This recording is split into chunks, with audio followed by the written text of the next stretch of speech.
Hey everyone, this is Alan from Telefuel. Telefuel is the alternative Telegram client for power users, teams, and communities who need more organization and efficiency out of their Telegram chat experience.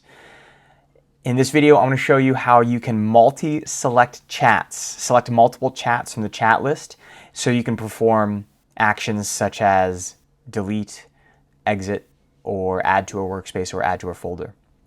So let's say I want to move these 3 chats down to the bottom section here.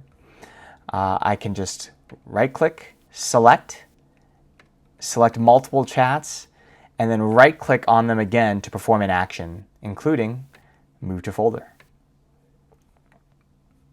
Other actions that are available include moving to workspaces, archiving the chats, disabling notifications, marking them as unread or marking them as read, or clearing the selection.